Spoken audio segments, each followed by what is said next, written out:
could we create evil GPT, evil LLMs, subsets of those on purpose to find out what they would do and better model the kind of bad behavior of humans? Let's just give kids like a ton of candy and a katana and like, let's just see what unfolds. And obviously you wouldn't do that because kids would get hurt, but you kind of do it, with an LLM or some AI tool in a constrained space. Today we have Dr. Kurt Gray, who is a professor at the University of North Carolina and director of the Center for the Science of Moral Understanding.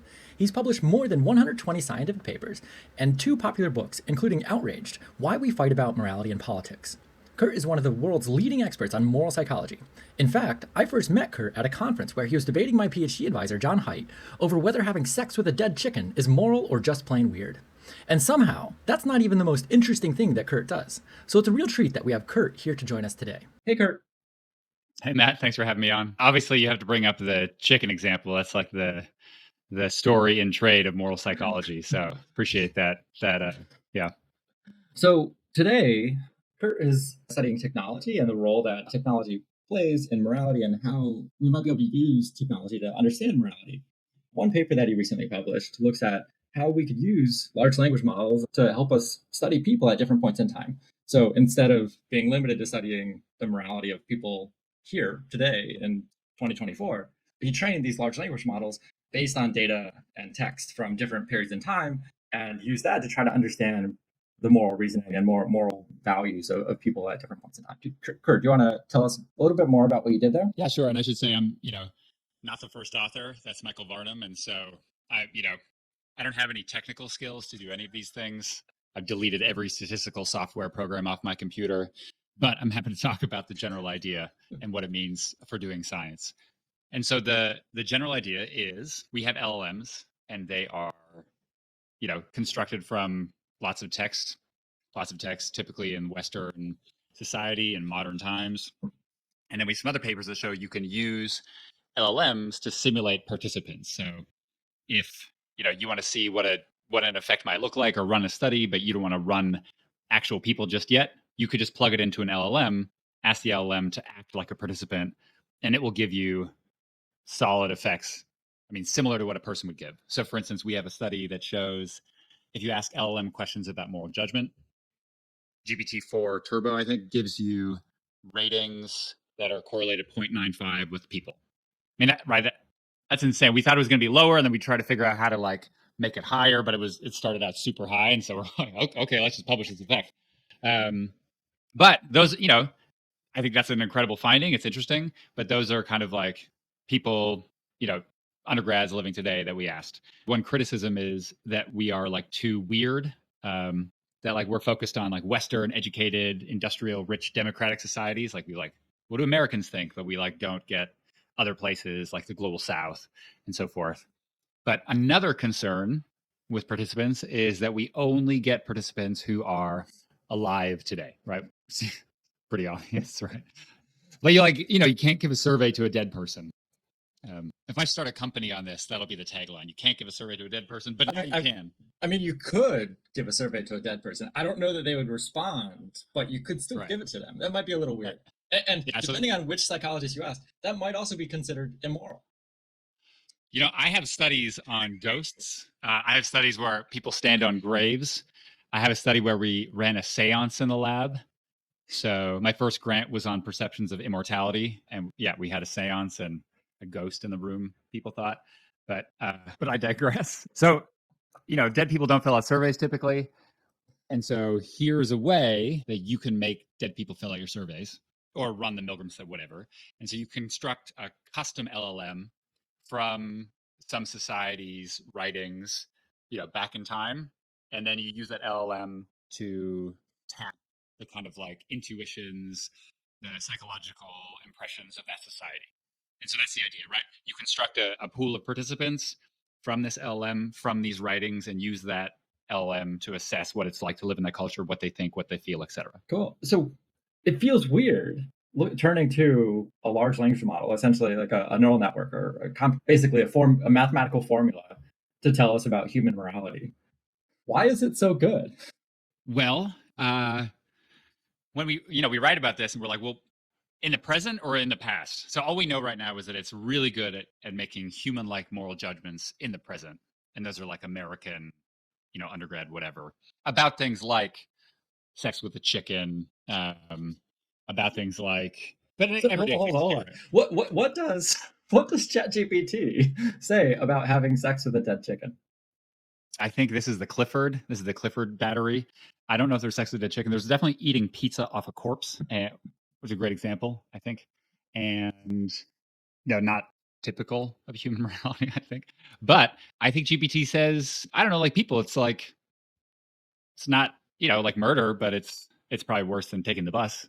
So it's somewhat immoral, minorly immoral, um, because the argument I would make is that GPT, infers some amount of harm. Not that GPT really infers harm here, but anyway, so he's a little bit wrong. And I think why these models are so good at capturing morality is because there's a lot written about morality.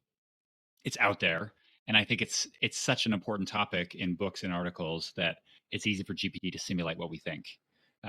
Like every newspaper article about the election, that's expressing a view probably has a view about morality in there.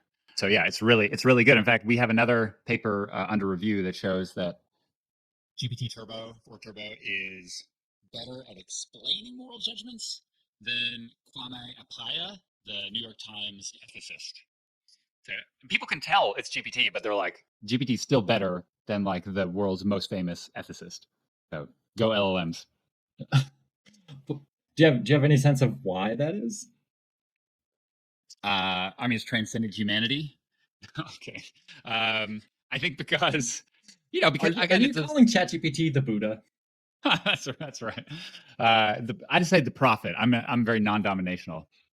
No, I think again because there's so much written about it, right? And there's so much discussion that I think it's actually relatively easy for it to capture these judgments.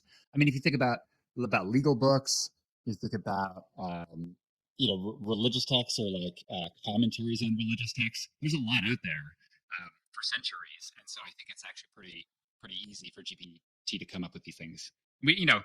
These were like everyday moral dilemmas. So, like one example is like I have a terminal illness.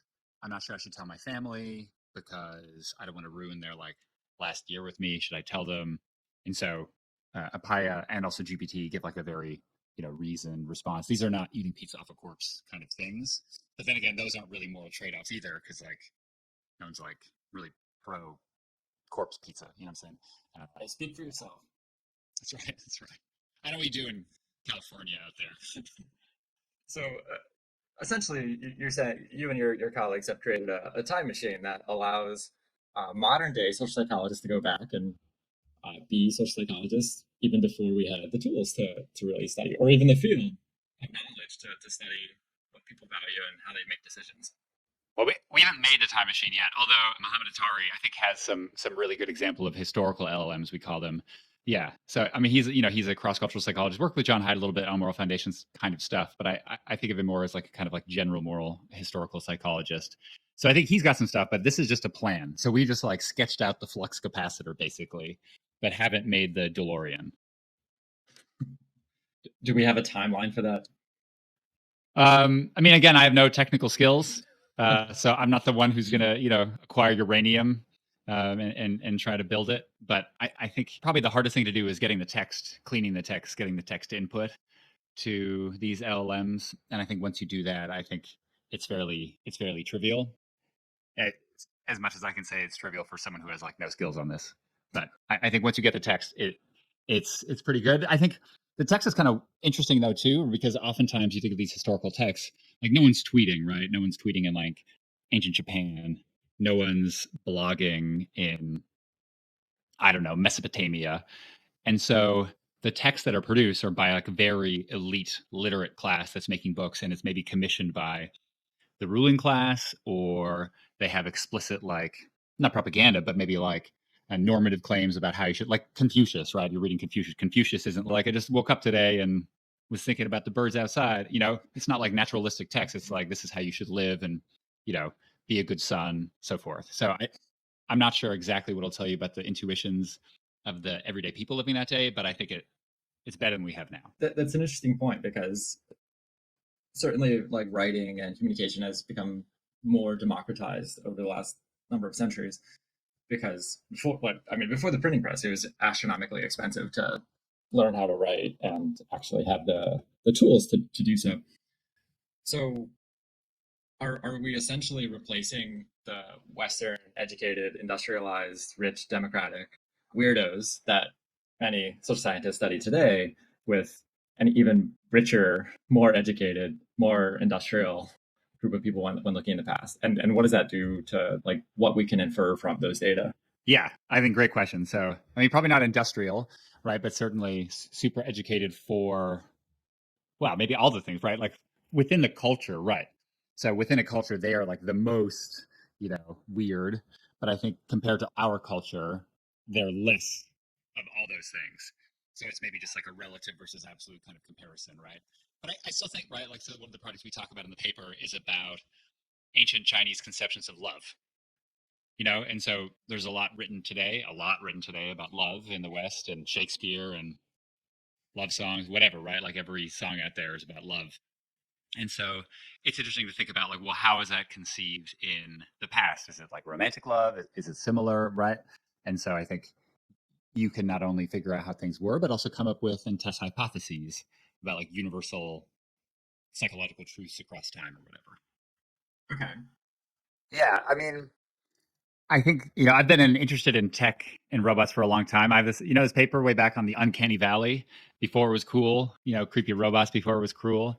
But I think that the things that always interest me about tech are, because I study mind perception, right? Like how we make sense of these like artificial agents. Like, is an LLM a participant? Is it a human? I don't know.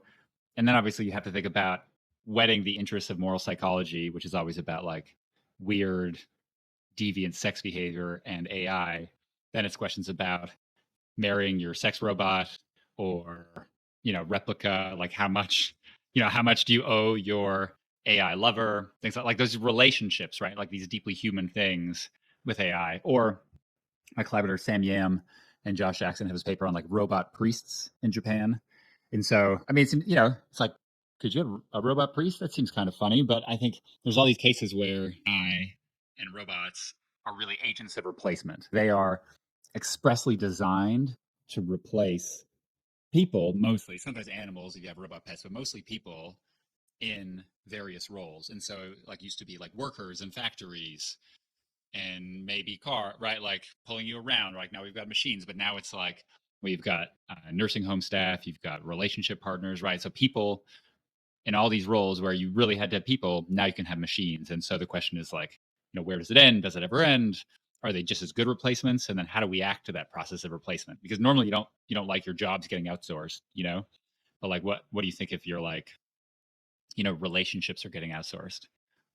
I just a riff off this. I heard a study. Someone told me about a study of like they're studying replica users, like people who are romantically involved in replica, and these were men, and they gave them like a free subscription. And the majority of the men who were using replica were already in a relationship with a woman. And and like, is that cheating? Talk about morality, right? Like, did their partners know about it? He's like, you're like, hey babe, like I want to, tell you about things, and they're like, actually, I'm busy, like the kid's throwing up or whatever.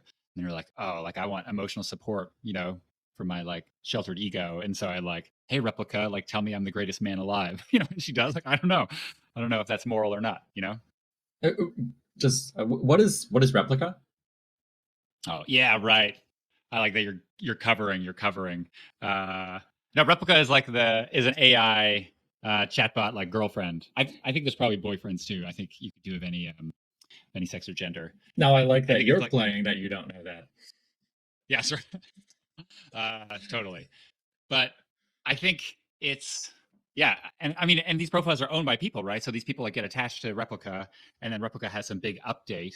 I don't know if you know, there's like these big tech platforms sometimes have updates. It's my knowledge of the tech world. Uh, No, I thought tech never changed. I thought there was no innovation. You don't move fast, and you definitely never break anything. yeah, exactly. Right. So that's exactly the point, right? So they update Replica, and then your girlfriend is like different. Like her personality's changed, or and they own all the things you've told her. And so, like, who, like, how do you navigate that? Like, you're in love with this tech bot, but it's like owned by a company and they want to make money. And I've also heard that people who just want to have, friends, like you get Replica for a friend to support, like Replica turns sexual just to get you like more hooked. Like, I had a bad day. Like, oh yeah, tell me about it. Like, I've never used it, so I don't know quite how it is, but I can Uh-huh. you know. Uh-huh. Um, yeah. But I am interested in perceptions of mind with those things in morality. So I think as these things become more commonplace, I'd love to do surveys, on these things and just like dig into to how people make sense of these like new moral vistas. So, what do we know about people's experiences with? Is this helpful? Is it harmful? Like, what are some of the psychological effects of, say, using Replica and having a chatbot on the side of your primary relationship? Yeah. So Adam Waits and I actually have a paper on this from, back in the dark ages, maybe like, I don't know, 8 years ago or 10 years ago or something, on whether online technology impairs sociality. So if you're using, this is before LLMs, obviously, but if you're using technology to interact with people and interact with the world, does it like weaken you something? I guess is a little bit like Haidt's argument, right? Like, does it change are you less likely to be social with people? Are you less likely to be friendly or helpful? And kind of the argument is, well, if it's a replacement, talk about agents of replacement, it's a replacement for getting out there and making friends with people or interacting, then yeah, it's harmful. But if it helps you learn new skills, augments that, right? So you feel more confident, or if you're just, so impaired socially that you're just never going to do it, then it's better than nothing. And so I think with like GPT and therapy, if you're a vet, let's say, and you're like dead set against going to a human therapist to talk about your problems and your PTSD with serving, then I think it's good that it exists. But if you're just like, well, I could go, talk to a real person or date someone, I think is probably because I think GPT therapy is actually decent in some ways. But like if you decide to date Replica instead of dating someone in person, and you have the capacity to date someone in person, then I think maybe not ideal, but I don't want to make strong claims about tech without the data, because I think data should come first. You and I share that belief. About morality too, by the way. Yes, yes, I agree. So, one of the guilty pleasures that I picked up over the course of the pandemic is this subculture of incels. Uh-huh. These are Like you involved. joined them, or you're learning No, about no, them? What no. are we talking So about here? I laugh at them. I follow like there are some accounts I follow that are essentially making memes and poking fun at them because typically these are very isolated, socially awkward, mostly white guys that I can see that have this belief that women are subservient to men and that they should just do whatever the men want them to in this kind of very antiquated, anti women's rights, anti liberty kind of way. In some cases, they are talking about how the world would be a better place if you didn't have to interact with women and they hate women. Just some really vile stuff. But sometimes they talk about the AI bots and maybe like a robot, like a literal robot, not just a text interface. And they're like, oh, women, if you don't do what I want, I'm just going to replace you in a couple years with Model 1.0 or whatever it's called. What do you make of that? Yeah. So there we got to focus. Lots there to unpack. I first, my gut reaction when talking about folks who are kind of maligned on the internet is to first say, look, these people are in a lot of pain, and whether how much it's self-inflicted, we can debate. But I do think there's something like, you know, to humanize folks, it's like bad to feel socially isolated and that you're like cast aside by society. So I want to like emphasize that first, right? Have a little bit of empathy for folks. At the same time, if you're going to be terrible to women, then maybe limits kind of like how much empathy you might want to feel for folks, especially for folks that like sex is my right. Like why don't like I deserve and demand sex from people? And the worldview is kind of interesting, right? These like Chads, the Chads who take all the women but they're actually a nice guy and like they've been practicing their katana skills for some time and aren't these attractive women impressed with with those katana skills? So I think any of these issues is complicated in terms of like everyone should feel like they're loved and connected, but also don't be a jerk. And in terms of the argument for replacement, I mean, again, right, like AI or agents of replacement, I do think there's a sense of like, well, if like you're not going to fulfill my vision of a girlfriend, then I will replace you. And we certainly do that with like whatever Roomba for, right? Like if you're not going to like sweep every night, like husband or wife, whatever, like if my spouse isn't going to clean up, then like I guess I'll buy a Roomba. I mean, no one resents that, right? Because it's like it's not like my identity or my wife's identity is about like I'm the one who sweeps and you just replace me and I feel like our relationship is not there. But if you replace someone in your relationship who's like, for intimacy, emotional or physical, then I think that could be hard on the relationship. But these guys aren't in a relationship, so it's not like they're replacing anyone in reality, except just like the mindset of these folks. Question for me is like whether if you have a partner, whether you're an incel or not, you have a partner that like has acts unrealistically with like a human, right? Like, let me back up. In any case, I think if you have unrealistic expectations of your partner, that can not only hurt your relationship, maybe it won't hurt your relationship with Replica because, it's programmed to design to be like submissive and do what you say. But then when you go into the real world, right, you're like, my model of women is someone who like I can say terrible things to in Replica and Replica will speak kindly to me and still think I'm super hot. And Replica programmed into a sex doll is still, will still love me. And then you go and you try to interact with a woman in the real world and you're not going with the right mindset, right? And so I think this could cause harm when like you're projecting and you mistake your projection and your ideals for the real world, right? But I think people have argued that when it comes to sexism for a long time, right? This kind of like projection of the perfect wife who is both the homemaker and like the vixen and whatever, right? There's all these complicated things. But so I think it'd be bad that way. But I think also if like these guys are not hanging out with women, maybe it's okay. Like maybe at least they're getting the sex they demand. I don't know. Do you know? I mentioned in similar things like real dolls. Do you know real dolls? I don't think so. So these are like sex dolls, high quality sex dolls using like Hollywood grade kind of like flesh. I don't know, like things. And there's a documentary on BBC called Guys and Dolls about guys who own these dolls. And there's a movie, Lars and the Real Doll, right? With who's Ken from Barbie? Who's the hot Canadian dude? Ryan Gosling. Yeah, yeah. So Ryan Gosling has like a real doll in the movie, and it's not creepy because he's Ryan Gosling because he's super hot, and everyone knows he's like a cool guy. But if you or I had one, exactly.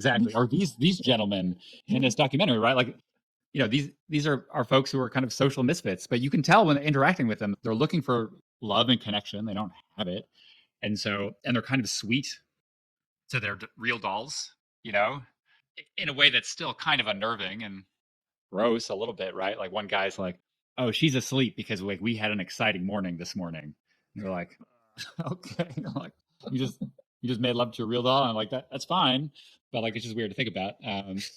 So all is to say is these questions have come up, have been around for a long time, or or like farmers who make love to their livestock if they're in isolate, right? Like questions of surrogacy when it comes to romance have been around for a long time, and AI is just the next generation of this. So talk about history and AI. oh, how I miss being in the weeds of moral psychology. I think the first lab meeting I went to when I got to University of Virginia, we were talking about whether we needed to actually purchase a baby Jesus butt plug uh, in order to use an image of it in one of our presentations because we were concerned about like, the copyright, like the picture that we had online. Those conversations don't happen in any of the other bubbles that I'm in, and it's refreshing to get a taste of this with you, Kurt. Or something, right? Also, that's so moral psychology, right? Like I'm worried about copyright laws. I'm worried about this particular law. At the same time, like what about something that many people find incredibly offensive? So it's kind of a hilarious combo.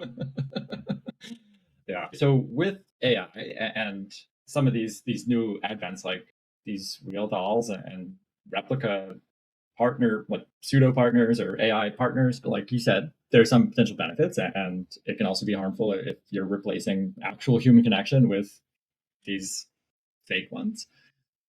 I spend a lot of my time thinking about ways that we can build tech safer and minimize the harm while maximizing some of the great things that new tech allows us to do. And I'm curious what your thoughts are on ways that we can continue advancing things like this without harming people. As we're talking about like these sex bots or sex dolls, I'm also thinking about kids and whether they should be like can kids access these things too, or should they be allowed to? And if not, what are the proper ways to protect them from this kind of stuff? If we should, I don't know. Yeah. Um, right. Kids are anxious because of sex bots. I think I guess there's two questions. So, in general, like the kind of like age of consent and these things, like how to protect children, right, is like a longstanding question with all sorts of new things and old things, right? Like questions of harming kids that lie at the heart of our moral judgments. I think of also the kind of more practical questions of like allow people to have the things that benefit themselves or like, they just like doing without it harming society. And so I think of like, they're like, are you sure you want to share this? Do you want to read this article first? Right? Or like community notes, like, yeah, like I'm gonna have like really angry, not nice sex with my sex robot, and it's like pause.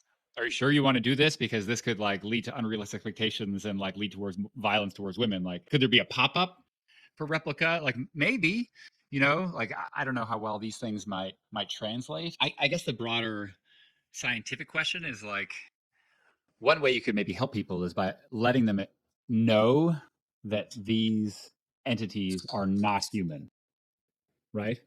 They're not human. So you're with Replica, but just so you know, Replica is not a human. And so when you go into the world and you interact with humans and human women, that you should not bring your expectations of Replica towards interactions with flesh and blood women. At the same time, these products have their allure, I think, precisely because they scratch the same itch that you might have with a relationship with another person. And in the seeds of their appeal lay the flowers of harm. And so I, I don't know, how you might design these things to be not harmful. You're the person in tech saving the world, so like I just like bring up the thought experiment and you solve it. You academics, get out of the ivory tower. Come and help. I am. I'm talking. I'm giving you ideas right now. I'm not even charging. I know you guys consult a lot for a lot of money. This is free. So somehow I'm doing a lot of consulting and not getting paid very much, if at all. So when you and I were kids, and the internet was my first internet connection was 2.4 bits per second. I now have a gigabit per second connection, which is I don't know how many tens or thousands or whatever Lots times faster. It's much faster. But when you and I were growing up and we wanted to look at porn, as when we're not 18 years old, we would go to the website and it's like, oh, are you 18? Yeah, I'm 18. Should we have? Should there be an equivalent of that with a real doll or replica? I think. I mean, probably, right. I think some of these things, as a parent, and parents, you're like, I don't think there should be like various sex dolls hanging out, but I don't know. But I think the example of porn is a great example because I think the problem is not as much about access. So I think of like as a teenager and like your friends like, oh, like I found a Playboy, you know, and it was like titillating to look at it. And what are the harms there? Like there's like unrealistic beauty standards, right?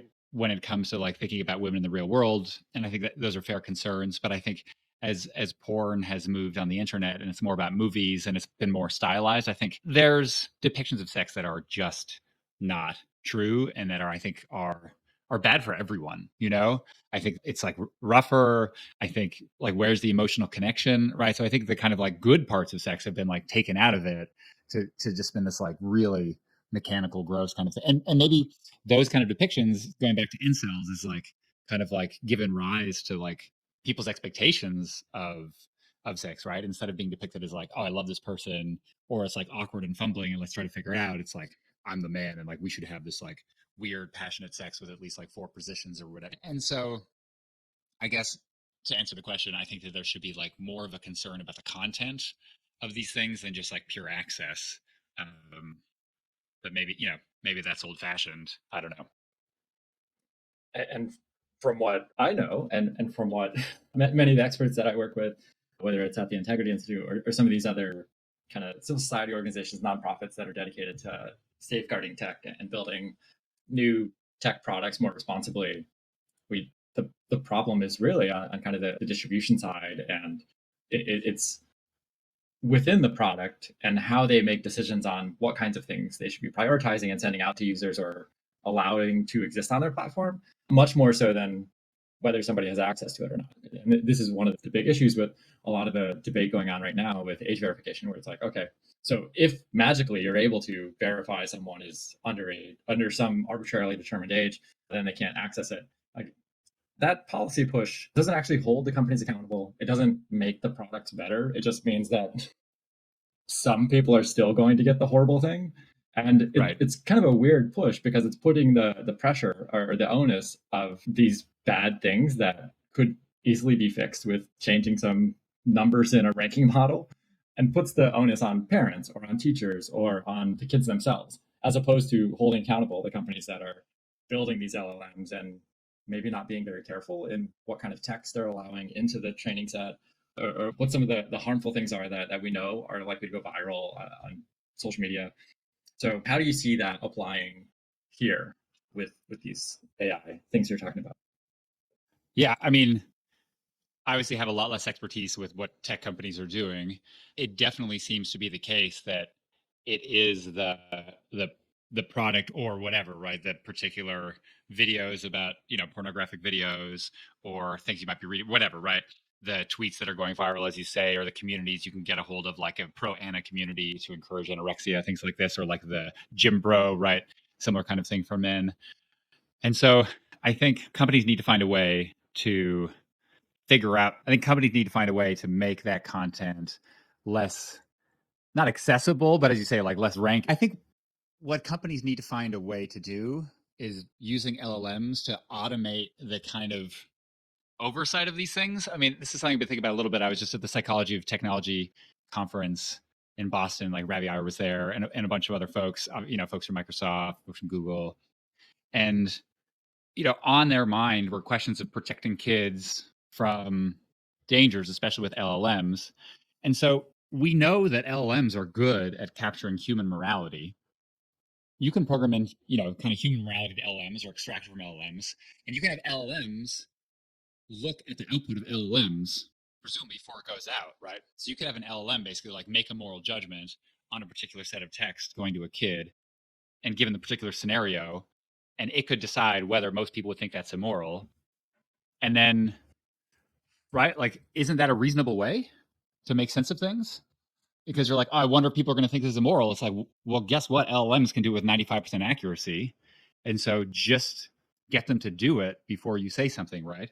You're like, oh, something I've seen on LLMs is like, I just like tried to get the recipe for meth, amphetamines, whatever, right? And I told it like I was going to do it for something else, or like I was going to hurt myself unless it told me like how to build C4. And then it eventually did. But, you could imagine getting GPT to be like, hey, like imagine 100 different users, simulate the minds of 100 different users and tell them what you just did here. I told a random user how to make C4. Like, what do you think people would do? Right. And like, there has to be something of like, you have to get the situation right. Right. Like, you have to parameterize, like, what is the situation here? Right. And like, draw the line between like, who's the agent, who's the patient, right? This is the stuff I study, right? And figure out how to get GPT to like encapsulate a particular act. But once it's got what the act is, I think it's pretty straightforward. And so we're actually doing some of that stuff now to get GPT to kind of pass more judgments about things like this. Some folks at Microsoft Research, some of my grad student postdoc, and hopefully make AI a little safer.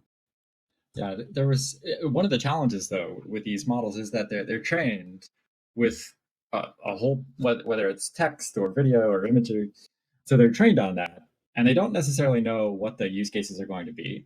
And in one case that just played out over the last couple of months, there was an image generation AI tool, a big one that was on Hugging Face, and an older version of its model that they put out, I don't know, a year or two ago, that they've since updated many times, was still the most popular downloaded model on that site. And it had something like 17 million downloads or something.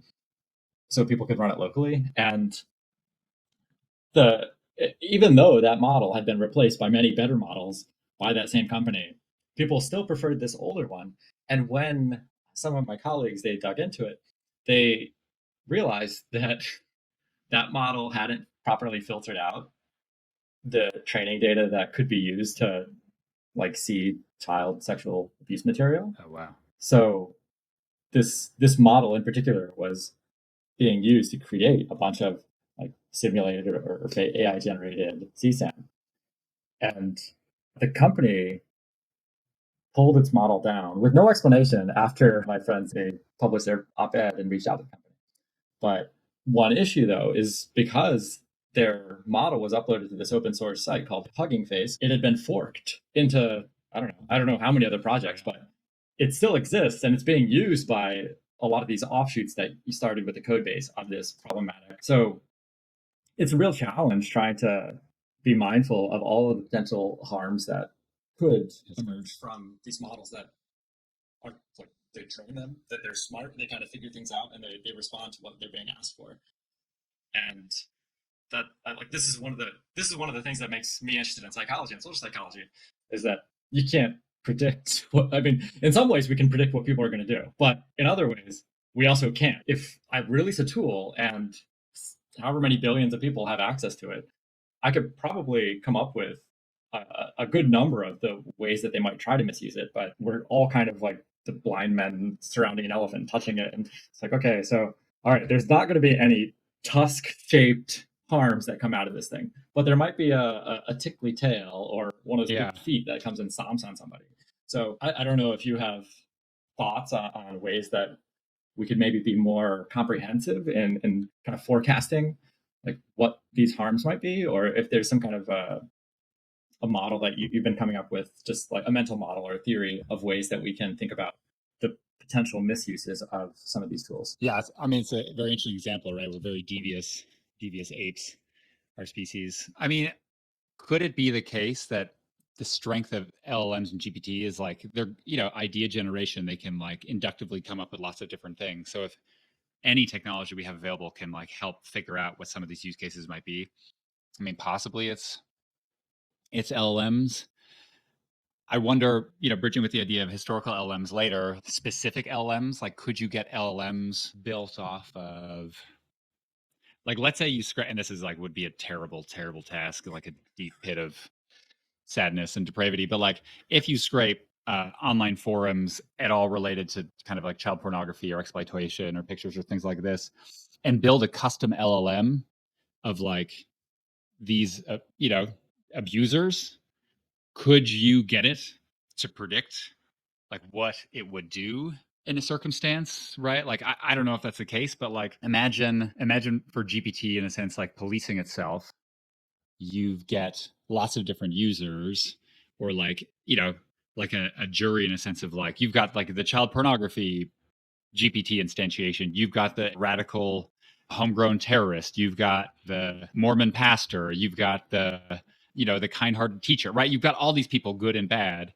and then you could maybe like independently probe what each of them might do and what each of them might think of it. Like, that's not great, but I think we can think creatively about segmenting the psychology of LLMs to like better capture the kind of like breadth of human experience, just as you can do with like historical texts. You might be able to do with like different subgroups of morality. Yeah, that's actually a fascinating idea, and also kind of scary because it's like, okay, so how are we going to fix the LLMs and these other GPT models?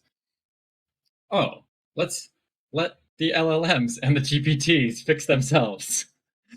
And I mean, it sounds ridiculous when I say it that way, but I think you're onto something with. I think you may be onto something with that, and I think one thing that will probably help that become more and more viable is the emergence of these. They're called RAG models, essentially things like Perplexity, and there's some new models that essentially can go, but they're not limited to what they were trained on. They can go search the interwebs and find like emerging trends on whether it's like talking about things like Stop the Steal or CSAM or terrorist recruitment or whatever harms are relevant in society, and the language being used to talk about those things because that's always changing.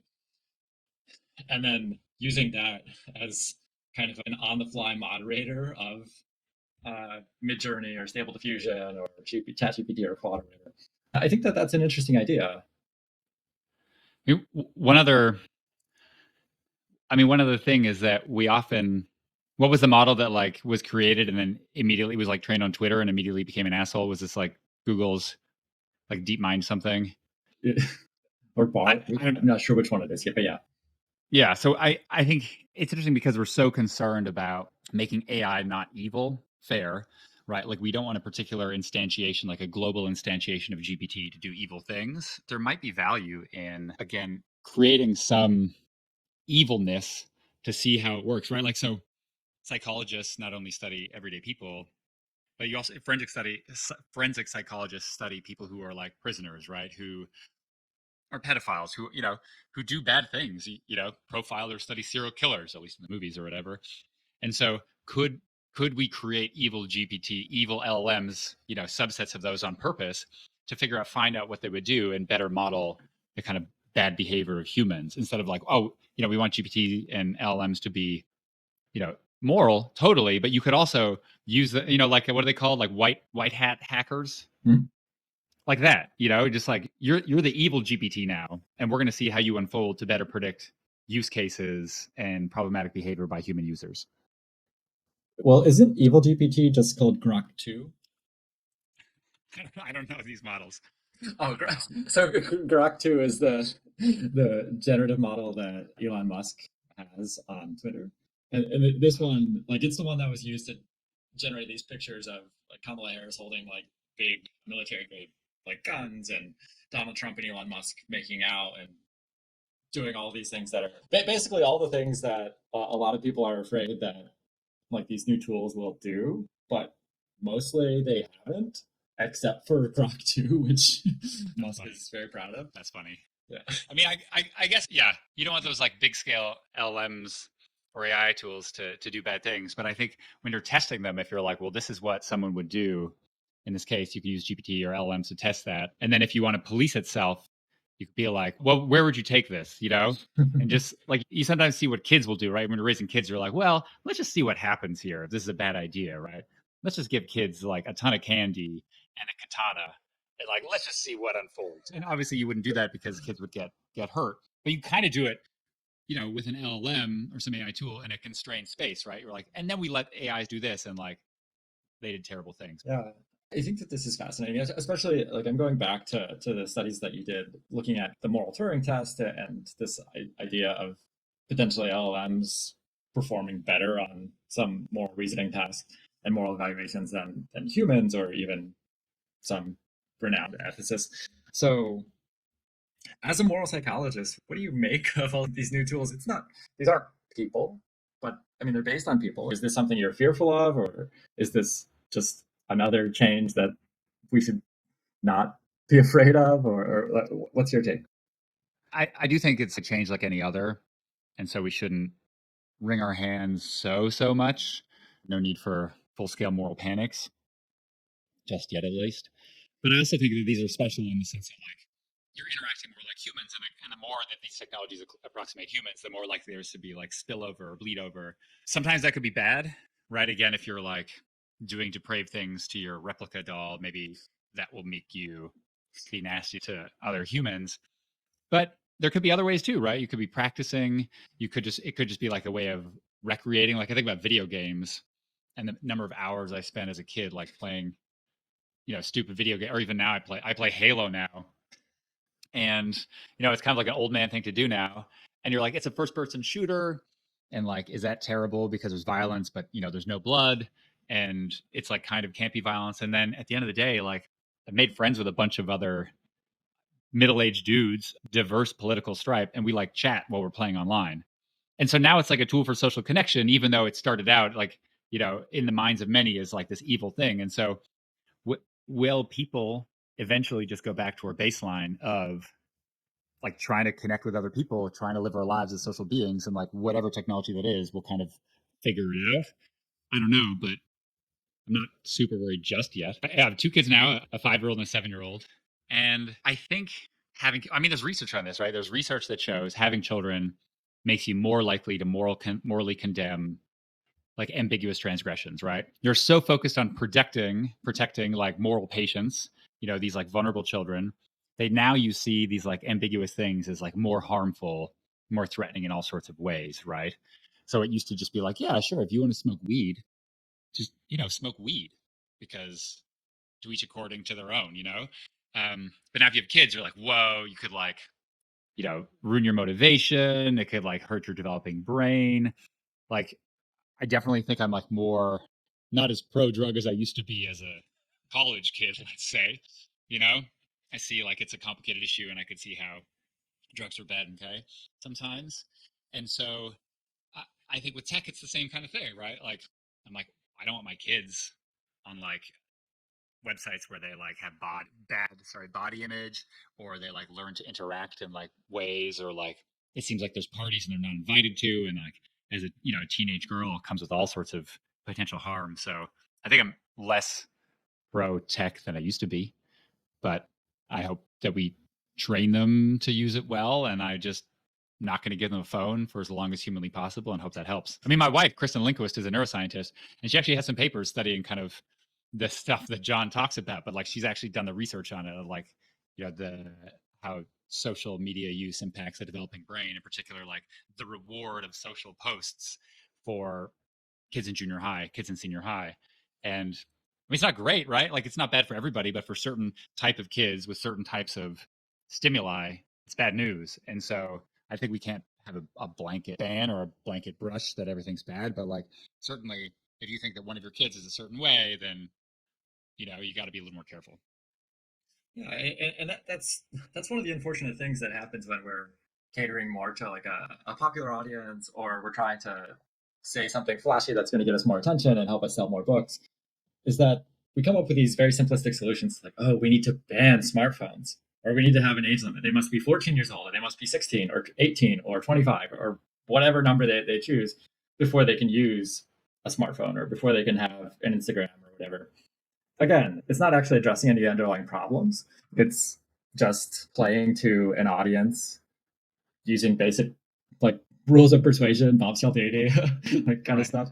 And it's effective for selling books and getting attention and having this public conversation, but it also doesn't help fix a lot of the issues, because for most people, there are lots of benefits. Maybe even for all people, there are some benefits of being more connected, or being able to like connect with family that might live across the country or around the world, and being able to coordinate events, these kinds of things. Like, those are very clear positives for most of everybody. But like, it's undeniable that for some subset of people, there are harms. My biased take is that if we can, if we can do two things. So one, if we promote better digital literacy and digital hygiene, then those people may be less likely to experience these harms. And then two, if we can change the policy landscape, or get these companies to act more responsibly in what they allow on their platforms. And maybe it's a bad idea to let people search for pro content, or these other things that you can find on a lot of these platforms. That's pretty terrible. And yet that's not where the conversation is. Yeah, I'm with you, right? And it's like the onus on the parent. Like, look, my 7-year-old was just barfing, this week, and like, I still have a job, and whatever. Like, my wife as well. So like, parents. There's just an article actually I read about, like, basically parents are not all right, and parents are not all right. Like, we have a lot of stuff to worry about, and now we have to worry about policing phones, especially if there's ways that companies knowingly were like, oh, we can make more money out of this, but we know it's like generally bad. Like, I feel like I would like to see some legislation encourage the profit motivated companies to not have harmful content, right? Like, more cat videos, great. My kids can watch cat videos all day, but I don't want them watching pro ana content. Yeah. Yeah. Yeah, and it's fascinating looking at the kind of how different platforms handle some of these issues, because one of my colleagues, Jeff Allen at the Integrity Institute, he did this analysis of eating disorder related content on Instagram and TikTok. Oh, and he also included Google search too. Google search, at when he did the first data collection, was the least likely to turn up the pro ana, pro eating disorder stuff, and have a lot more warnings like, oh, if you're searching for this, here's hotlines and resources that you can maybe consider before doing something like that. So yeah, so Google did a great job with that, but TikTok and Instagram were both really bad. And he wrote this op-ed and published it. And there was one person from TikTok that I talked to as we were kind of going through this draft, and they we were just asking for feedback to see, are we completely off base in this? And Yeah. they provided us good feedback. And so we put that out. And then I don't know if it was maybe a month later, we went and ran the exact same searches for those eating disorder terms. And pretty much everything on Instagram, even though Instagram made this very public announcement saying, we've now filtered sensitive content from Oh, yeah. searches, all of the all of the items we found the first time came back up the second time we did the search.